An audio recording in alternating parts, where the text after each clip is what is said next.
इसको paranormal activity में भी बहुत ज्यादा इंटरेस्ट है। कभी कभी ना कब्रिस्तान चला जाता है, कभी शमशान घाट चला जाता है, कभी कभी ऐसी जगह पर जाता है जहाँ पर लगता है कि यहाँ पर भूत प्रेत है ना, वहाँ पर जाता है और बोलता है कि अगर कोई यहाँ पर भूत प्रेत है तो वो मुझे अपनी मौजूदगी बताए। उस घर का एक जो कमरा है ना हमेशा बंद ही रहता है। आप मेरे को ना बस रीना कह के बुलाया करो। तो राजीव बोलता है ठीक है। बहुत अच्छे से इन लोगों की दोस्ती हो जाती है। उसके चेहरे से ना कुछ धुएं जैसा निकल कर बाहर गया है, उसके पेट में से कुछ धुएं जैसा निकल रहा है, उसके पैरों में से कुछ धुएं जैसा निकला है। जो काली परछाई है ना किसी औरत की परछाई है। उसको डेली वो साया दिखाई देने लग गया। वो जो साया है ना सीधा राजीव के रूम से बाहर निकलता है और रीना के रूम की ओर आगे आगे बढ़ता जाता है। ये साया जो है ना रीना के रूम में जाता है। राजीव बहुत ज्यादा घबरा जाता है।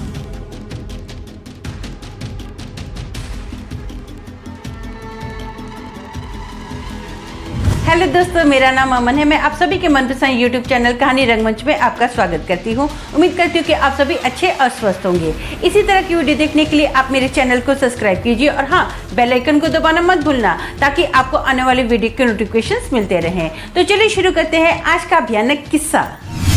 दोस्तों, आज का जो किस्सा है ये देहरादून का किस्सा है।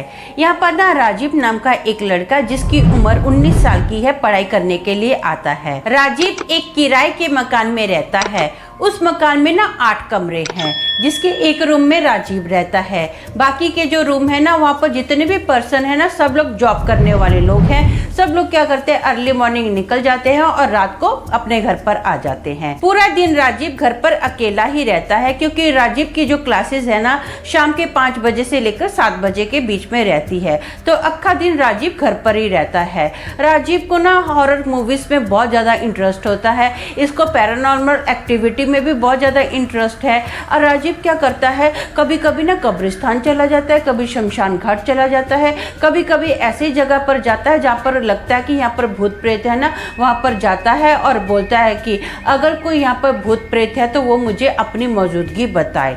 बहुत जगह वो ऐसा ही करता है। रात के वक्त भी कई बार खंडरों में जाता है, कब्रिस्तान के अंदर खड़ा होकर ना जोर जोर से बोलता है कि यहाँ पर अगर कोई भूत प्रेत है तो मुझे अपनी मौजूदगी बताए, ऐसा बोलता है।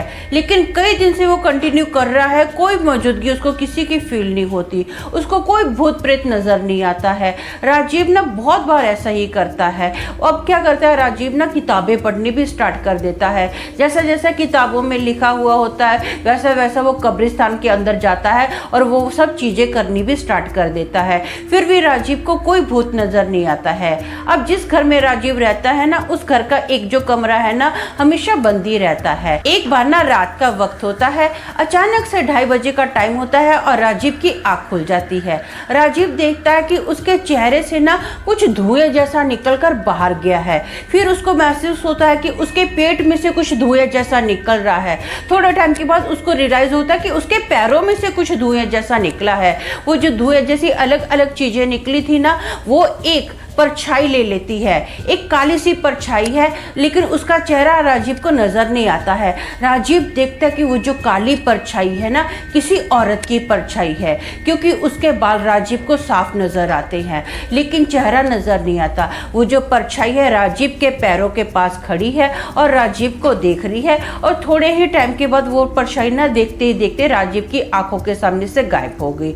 राजीव को समझ में नहीं आया कि ये क्या था क्या नहीं था। हाँ, मेरे को चेहरा तो उसका नजर नहीं आया। ये फर्स्ट टाइम था राजीव के साथ जब उसको किसी भूत का सामना करना पड़ा था। अगली सुबह होती है, राजीव अपनी पढ़ाई वगैरह करता है क्योंकि उसका टेस्ट रहता है। उसके बाद वो अपना क्लासेस अटेंड करता है, टेस्ट देकर अपना घर पर आता है। जैसे घर पर आया ना तो वो देखता है कि वो जो बंद कमरा था ना उस कमरे के पास एक लड़की खड़ी है जिसके पास बहुत हैवी बैग है और वो चाबी से लॉक खोलने की कोशिश कर रही है लेकिन लॉक खुल नहीं रहा है। तो राजीव उस लड़की के पास आता है। वो जो लड़की है देखने में बेहद खूबसूरत है, पतली है, एकदम नाजुक सी लड़की है। कम से कम उसकी उम्र 19 जब 20 साल होगी।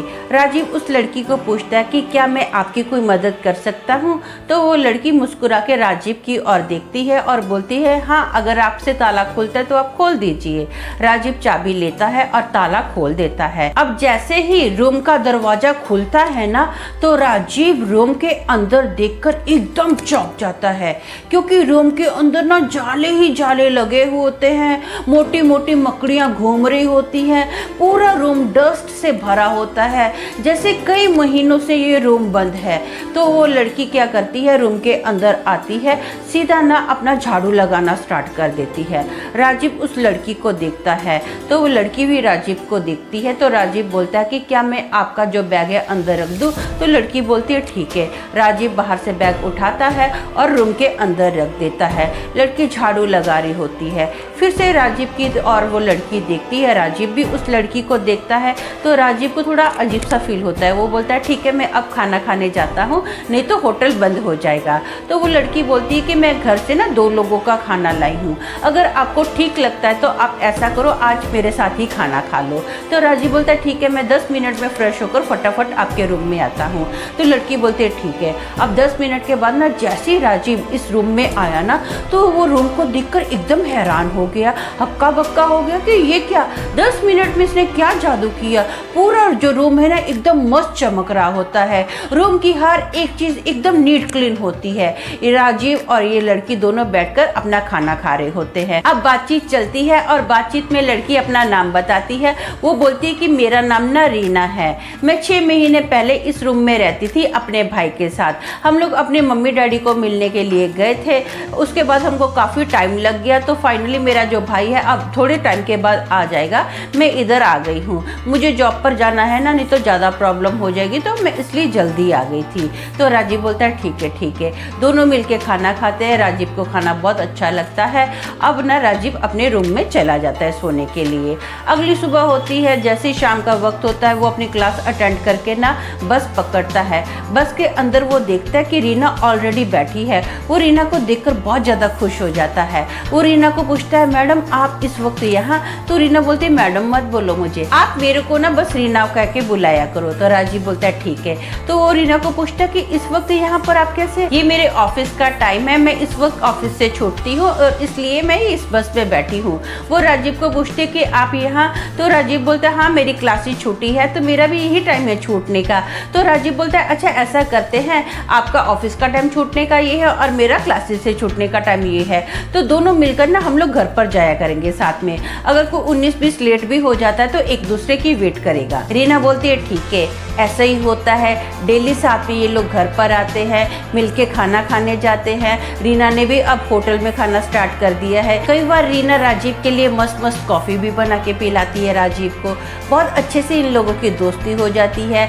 कई बार ये लोग क्या करते हैं, आंगन में बैठते हैं, अच्छी सा खूब सारी बातें करते हैं। इन दोनों को ना एक दूसरे का साथ बहुत अच्छा लगता है।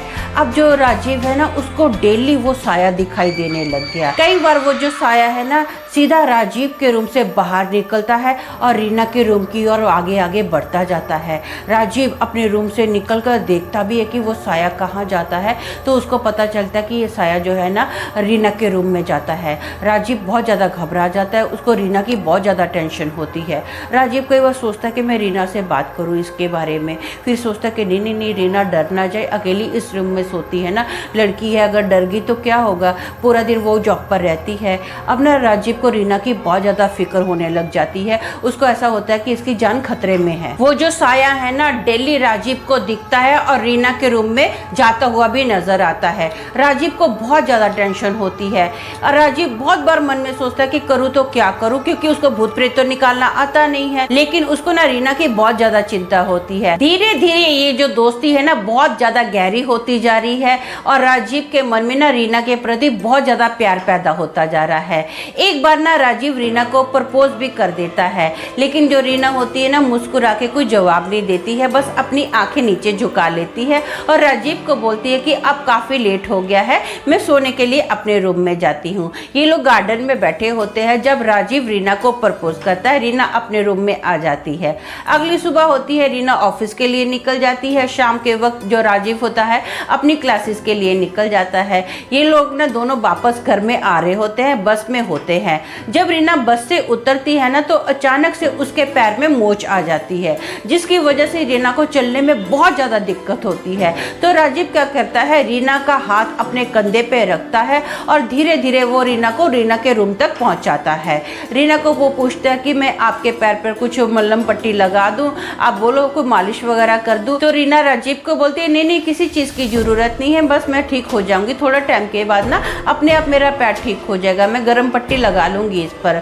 तो राजीव को ना अचानक से रीना के रूम में बहुत ज़्यादा ठंडी फील में होती है। वो सर से पाँव तक कांपने लग जाता है। रीना उसको पूछती है कि क्या हो गया। तो राजीव बोलता है कि मुझे ऐसा लगता है कि जैसे मुझे बुखार आ रहा है, मुझे बहुत ज़्यादा सर्दी महसूस हो रही है, मैं फटाफट अपने रूम में जाता हूँ। राजीव अपने रूम में जाता है, 2 रजाइयाँ ओढ़कर लेट जाता है। थोड़े टाइम के बाद ना रीना आती है इसके रूम में और वो पूछती है कि क्या हो गया। राजीव रीना को इस बात का कोई रिप्लाई नहीं कर रहा होता, वो सर से पाँव तक काँप रहा होता है 2 रजाई लेने के बाद भी। रीना ना अपना हाथ राजीव के माथे पर रखती है तो वो देखती है कि राजीव को तो बहुत ज़्यादा बुखार आया हुआ है। रीना फटाफट राजीव को बुखार की गोली देती है और इसके माथे पर ना ठंडे पानी की पट्टियां करती है। थोड़े टाइम के बाद राजीव का जो बुखार है ना थोड़ा कम हो जाता है, अब वो कांपना बंद कर देता है। तो वो रीना बोलती है राजीव को कि मैं ऐसा करती हूँ, तुम्हारे लिए ना कुछ खाने के लिए लेकर आती हूँ। तो राजीव बोलता है नहीं, मुझे अभी भूख नहीं है, अगर मुझे लगा ना तो मैं आपको आवाज़ देकर बुला लूँगा।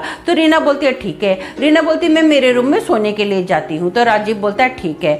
अब ना दोनों अपने अपने रूम में सो रहे होते हैं। अचानक से ना राजीव की आँख खुलती है, बहुत ज़्यादा चिल्लम चिल्ली की आवाज़ आ रही होती है। राजीव जब उठ के देखता है तो सुबह के 10 बजे होते हैं। राजीव अपने रूम से बाहर निकलता है कि देखूँ तो सही ये चिल्लम चिल्ली की आवाज़ कहाँ से आ रही है। राजीव देखता है कि रीना के रूम से ना रीना का जो सारा सामान है बाहर निकाला जा रहा है और घर की जो मालकिन है ना बहुत ज़्यादा चिल्लम चिल्ली कर रही होती है। वो आके देखता है और पूछता है मालकिन को कि क्या हो गया। तो मालकिन बताती है कि 6 महीने से ना ये जो रूम है बंद पड़ा है, अब मैं इस रूम को ना किसी और को भाड़े पर चढ़ा रही हूँ। तो राजीव मालकिन को बोलता है अरे इस रूम में तो रीना रहती है ना, बंद कहाँ से पड़ा है ये रूम।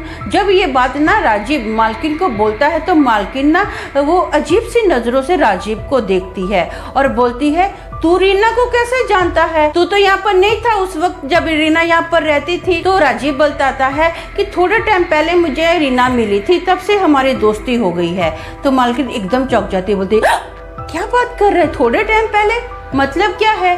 तो राजीव बोलता है हाँ कुछ दिन पहले रीना यहाँ पर रहने आई थी ना, तब से मेरी रीना से जान पहचान हो गई थी। तो मालकिन बोलती तेरा दिमाग तो ठिकाने है, क्या बात कर रहा है तू, रीना को मरे हुए 6 महीने हो गए हैं। तुझे पता है रीना और उसका भाई पहले यहाँ पर रहते थे। ये लोग ना अपने मम्मी डैडी को मिलने के लिए गए और एक एक्सीडेंट के दौरान ना रीना की मौत हो गई थी और रीना का जो भाई था ना थोड़े टाइम के लिए हॉस्पिटल में एडमिट रहा था। मैं रीना के भाई को काफी टाइम से फोन कर रही हूँ, उसको पूछ भी रही हूँ कि भाई क्या इरादा है, यहाँ पर रहना है, खाली करना है घर। पहले तो वो मुझे बोला था हाँ मैं सामान लेकर जाऊंगा, बाद में वो मेरा फोन ही नहीं उठा रहा है। 6 महीने मैंने इसकी वेट की है, फाइनली 6 महीने के बाद अब ये जो रूम है ना मैं किसी और को भाड़े पर दे रही हूँ, इसीलिए ये मैं रूम खाली करवा रही हूँ। ये बात सुनकर ना राजीव एकदम चौंक जाता है, घबरा जाता है कि ऐसे कैसे हो सकता है, मैं रीना को दिल्ली मिल रहा हूँ और मकान मालकिन बोल रही है कि रीना को मरे हुए 6 महीने हो गए हैं। ये बहुत ज़्यादा घबरा जाता है, फटाफट अपने रूम में आता है और रूम को बंद कर लेता है। बहुत ज़्यादा ये टेंशन में होता है, यार ये कैसे हो सकता है, एक मरी हुई लड़की मुझे दिल्ली मिल रही है, ऐसे कैसे पॉसिबल हो सकता है। अब वो जो राजीव को परछाई दिखती थी ना रात के वक्त धुंधली धुंधली सी, वो परछाई फिर से राजीव को दिख रही है।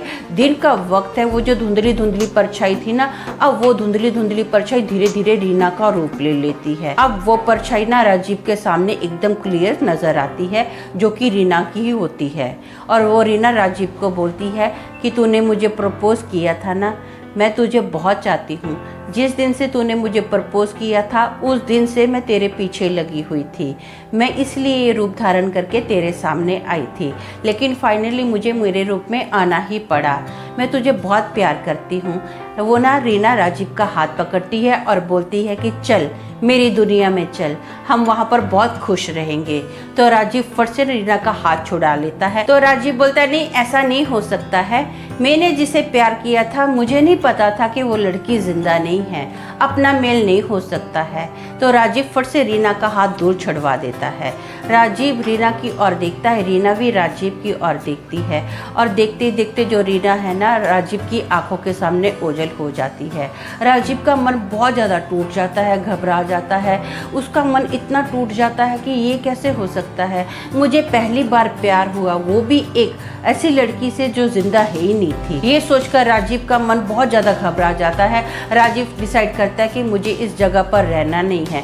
फाइनली वो अपने मम्मी डैडी के घर पर शिफ्ट हो जाता है। उस दिन के बाद जो रीना है ना राजीव को कभी नहीं मिली है। तो दोस्तों मेरा मानना ये है कि जिन लोगों को पैरानॉर्मल एक्टिविटीज में इंटरेस्ट होता है वो वीडियोस देखते हैं या बुक्स वगैरह पढ़कर खंडरों या कब्रिस्तानों में भूत प्रेत को ढूंढते हैं, वो लोग ऐसा क्यों करते हैं मुझे समझ में नहीं आता। वो लोगों को एक बात की जानकारी क्यों नहीं होती है कि अगर भूत प्रेत उनके सामने आ गया क्या वो उनसे निपट सकते हैं, उनसे छुटकारा पा सकते हैं। चलो ये तो एक रीना थी जो उसकी जिंदगी से आराम से निकल गई है। अगर रीना की जगह कोई जिद्दी भूत होता और वो राजीव की जान ले लेता तो आज के लिए बस इतना ही। कल फिर मिलेंगे और एक भयानक किस्से के साथ। तब तक के लिए शालोम, शांति और सलाम।